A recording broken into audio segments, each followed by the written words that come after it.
আমি মনে করি সরকার যে উদ্যোগ নেবে অবশ্যই নিচ্ছে, আরও নেবে। একই সাথে এখানে সকল যারা সংসদ সদস্য উপস্থিত আছেন, আপনার সকলের কাছে আমার একটি বিনীত অনুরোধ থাকবে, আসুন আমরা জনগণের সচেতনতা বৃদ্ধি করি।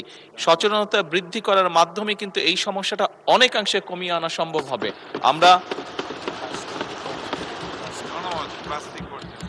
আমরা জনমত তৈরি করার মাধ্যমেই, সচেতনতা তৈরি করার মাধ্যমে অনেকাংশে এই সমস্যাটার সমাধান করতে পারবো। প্লাস্টিক বোতল বা পলিথিন বা আরও এই ধরনের যেগুলো আসে দ্রব্য আছে যেগুলো দিয়ে ড্রেন বা নালাগুলো বা খালগুলো ব্লক হয়ে যায়, এগুলা কিভাবে আমরা ব্যবহার কমাতে পারি অথবা ব্যবহার করার পরে এগুলোকে প্রপারলি কিভাবে ডিসপোজ করতে পারি, এই বিষয়ে জনসচেতনতা বৃদ্ধি করতে হবে।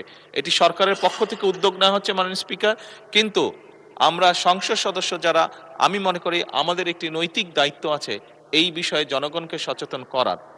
একই সাথে আমি মাননীয় সংসদ সদস্যকে বলতে চাই যে এরই মধ্যে চট্টগ্রাম সিটি কর্পোরেশনের যে প্রশাসক আছে ওনার সাথে আমার কথা হয়েছে, উনি এর মধ্যেই চেষ্টা করছেন, কিন্তু এখন তো এটা অনেক বড় একটা ওয়াটার লগ হয়ে গিয়েছে, স্বাভাবিকভাবে একটু সময় লাগবে। এই কষ্টের জন্য আমি আমার অবস্থান থেকে চট্টগ্রাম শহরে বসবাসকারী সকল নাগরিকের কাছে আন্তরিকভাবে দুঃখ প্রকাশ করছি। আমরা চেষ্টা করছি যত দ্রুত সম্ভব এই সমস্যাটা থেকে মানুষকে বের করে নিয়ে আসা যায়। মাননীয় স্পিকার, ধন্যবাদ।